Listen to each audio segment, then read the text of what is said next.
G'day viewers, can we have a quick chat about this new super tax idea?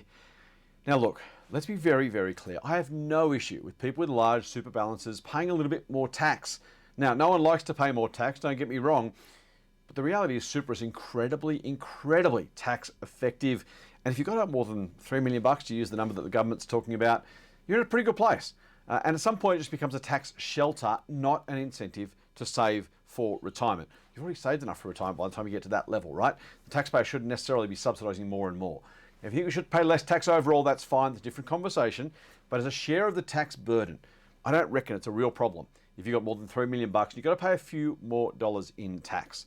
What I do have a massive problem with is the way this tax is apparently going to be legislated and levied. Let's start with the three issues I've got. Firstly, it's potentially retrospective. I can't think of a single law that should apply retrospectively. That is, you pass the law and it applies to people's behaviour before the law was passed, effectively making something legal or illegal that didn't have that status at the time. Terrible way to make policy. If you're going to make a law, say from today, this is what applies. It's the only fair and reasonable way to do it. Second one, it is not going to be indexed. Now, that sounded like, I just mentioned $3 million, a lot of money, right?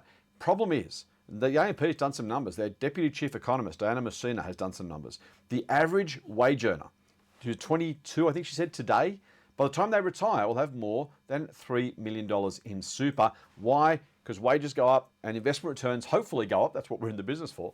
If those two things happen, the average worker all of a sudden is going to have to pay this tax. Now, if you wanted to avoid that, why not index the barrier? It's 3 million, then 3 point whatever. It steps up over time with inflation or with wages. It's the only sensible way to apply a tax unless you specifically want to catch more people in that particular net. And that's what I do have an issue with. $3 million today is a lot of money.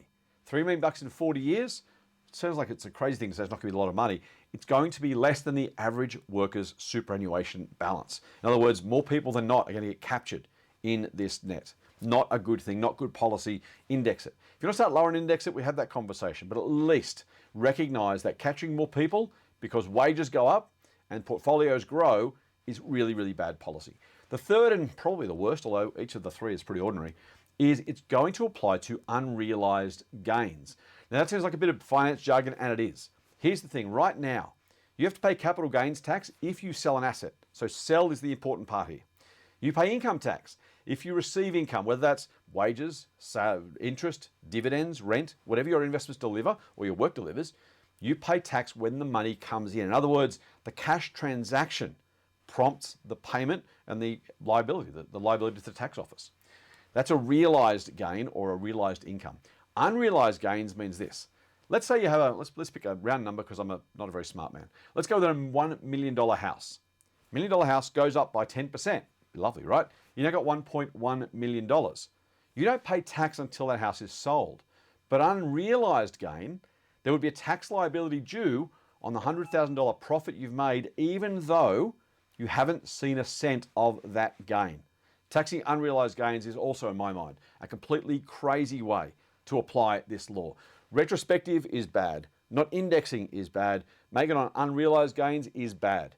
Just because they've got the right problem, which is people earning or having a large amount of super aren't paying enough tax, that's a decent issue. It's a real problem, right? Assuming you see it that way, and I do. But that doesn't mean every potential solution is a good one. So whether you agree with their intent or not, the execution, the method, does not fit the aim in this particular case. It is not the right solution to the problem that's identified. It is a bad tax. The government should say, no, we're not going to go ahead with it. They haven't said that yet. I hope they do, and that's why I'm sharing this with you.